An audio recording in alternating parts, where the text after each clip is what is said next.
जय श्री राम। गिरा मुखर तन अरद भवानी, रति अति दुखित अतनुपति जानी। विष बारुनि बंधु प्रिय जेहि, करिय रमा सम किमि बैदेहि। पृथ्वी की स्त्रियों की तो बात ही क्या, देवताओं की स्त्रियों को भी यदि देखा जाए तो हमारी अपेक्षा कहीं अधिक दिव्य और सुंदर हैं। तो उनमें सरस्वती तो बहुत बोलने वाली हैं। पार्वती अर्धांगिनी है, अर्थात अर्ध नारी नटेश्वर के रूप में उनका आधा ही अंग स्त्री का है, शेष आधा अंग पुरुष शिव जी का है। कामदेव की स्त्री रति पति को बिना शरीर का अनंग जानकर बहुत दुखी रहती हैं, और जिनके विष और मध्य जैसे समुद्र से उत्पन्न होने के नाते प्रिय भाई हैं, उन लक्ष्मी के समान तो जानकी जी को कहा ही कैसे जाए। जो छवि सुधा पयो निधि होई, परम रूप में कच्छप सोई।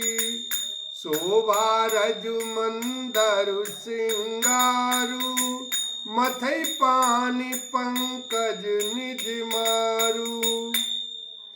जिन लक्ष्मी जी की बात ऊपर कही गई है वे निकली थी खारे समुद्र से, जिसको मंथन के लिए भगवान ने अति कर्कश पीठ वाले कच्छप का रूप धारण किया। रस्सी बनाई गई, महान विषधर वासुकी नाग की मथानी का कार्य किया। अतिशय कठोर मंदराचल पर्वत ने और उसे मथा। सारे देवताओं और दैत्यों ने मिलकर जिन लक्ष्मी को अतिशय शोभा की खान और अनुपम सुंदरी कहते हैं, उनको प्रकट करने में हेतु बने ये सब असुंदर एवं स्वाभाविक ही कठोर उपकरण। ऐसे उपकरणों से प्रकट हुई लक्ष्मी श्री जानकी जी की समता को कैसे पा सकती हैं। हाँ, इसके विपरीत यदि छवि रूपी अमृत का समुद्र हो, परम रूप में कच्छप हो, शोभा रूप रस्सी हो, श्रृंगार रस पर्वत हो, और उस छवि के समुद्र को स्वयं कामदेव ही कर कमल से मथें। एहि विधि उपजे लाछि जब, सुंदरता सुख मूल। तदपि सकोच समेत कवि, कहीं सिय समतूल। लखन सिया राम, जय जय राम। इस प्रकार का संयोग होने से जब सुंदरता और सुख की मूल लक्ष्मी उत्पन्न हो, तो भी कवि लोग उसे बहुत संकोच के साथ सीता जी के समान कहेंगे। जिस सुंदरता के समुद्र को कामदेव मथेगा, वह सुंदरता भी प्राकृतिक लौकिक सुंदरता ही होगी, क्योंकि कामदेव स्वयं भी त्रिगुणमयी प्रकृति का ही विकार है। अतः उस सुंदरता को मथकर प्रकट हुई लक्ष्मी भी उपर्युक्त लक्ष्मी की अपेक्षा कहीं अधिक सुंदर और दिव्य होने पर भी होगी प्राकृत ही। अतः उसके साथ भी जानकी जी की तुलना करना कवि के लिए बड़े संकोच की बात होगी। जिस सुंदरता से जानकी जी का दिव्याति दिव्य परम दिव्य विग्रह बना है, वह सुंदरता उपयुक्त सुंदरता से भिन्न अप्राकृत है। वस्तुतः लक्ष्मी जी का अप्राकृत रूप भी यही है। वह कामदेव के मथने में नहीं आ सकती, और वह जानकी जी का स्वरूप ही है, अतः उनसे भिन्न नहीं। और उपमा दी जाती है भिन्न वस्तु के साथ। इसके अतिरिक्त जानकी जी प्रकट हुई हैं स्वयं अपनी महिमा से। उन्हें प्रकट करने के लिए किसी भिन्न उपकरण की अपेक्षा नहीं है, अर्थात शक्ति शक्तिमान से अभिन्न अद्वैत तत्व है, अतएव अनुपमेय है। यही गूढ़ दार्शनिक तत्व भक्त श्रोमणि कवि ने इस अभूतोपमालंकार से के द्वारा बड़ी सुंदरता से व्यक्त किया है। चली संग लय सखी चयानी, गावत गीत मनोहर बानी। सोहनवल तनु सुंदर सारी, जगत जननी अतुलित छवि बारी। सयानी सखियां सीता जी को साथ लेकर मनोहर वाणी से गीत गाती हुई चली। सीता जी के नवल शरीर पर सुंदर साड़ी सुशोभित है। जगजननी की महान छवि अतुलनीय है।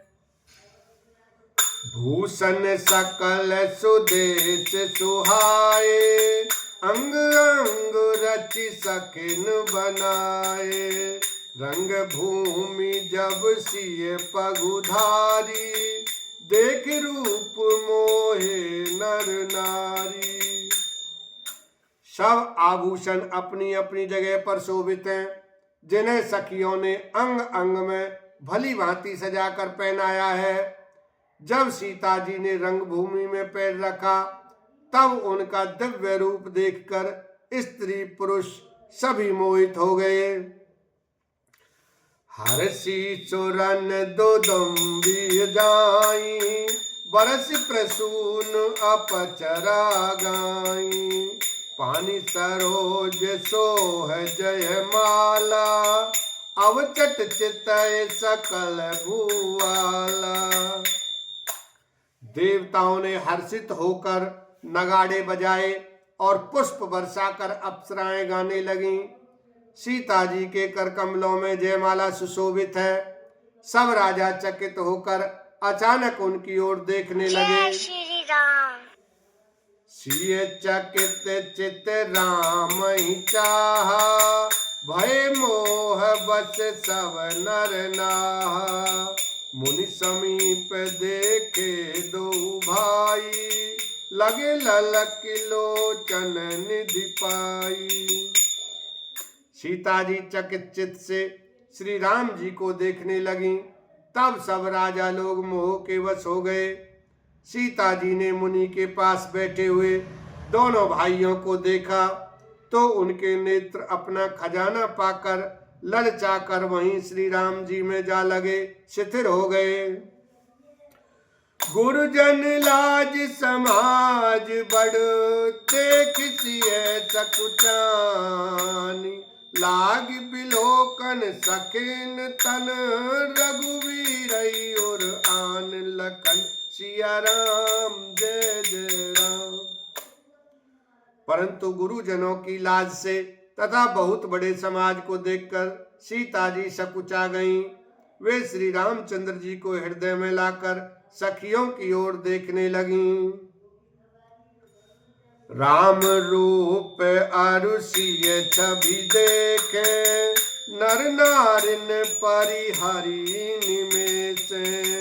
सोचहि सकल कहत सकुचाही, विदिशन विनय करहि मन माही। श्री रामचंद्र जी का रूप और सीता जी की छवि देखकर स्त्री पुरुषों ने पलक मारना छोड़ दिया। सब एकटक उन्हीं को देखने लगे। सभी अपने मन में सोचने लगे पर कहते सकुचाते हैं। मन ही मन वे विधाता से विनय करते हैं। हारु विधि बेगी जनक जड़ताई, मति हमारे असी देहि सुहाई। बिन विचार पनु तजि नर नाहु, सिय राम कर करहि विवाहु। हे विधाता, जनक की मूढ़ता को शीघ्र हर लीजिए और हमारी ही ऐसी सुंदर बुद्धि उन्हें दीजिए कि जिससे बिना ही विचार किए राजा अपना प्रण छोड़कर सीता जी का विवाह राम जी से कर दें। जगु भल कह भाव सब काहू, हटकी ने अंतहु उर्दाहु। एहि लालसा मगन सब लोगु, बरु सांवर जान की जोगु। संसार उन्हें भला कहेगा क्योंकि यह बात सब किसी को अच्छी लगती है। हट करने से अंत में भी हृदय जलेगा। सब लोग इसी लालसा में मग्न हो रहे हैं कि जानकी जी के योग्य वर तो यह सांवला ही है। बोलो सियावर रामचंद्र की जय, उमापति महादेव की जय।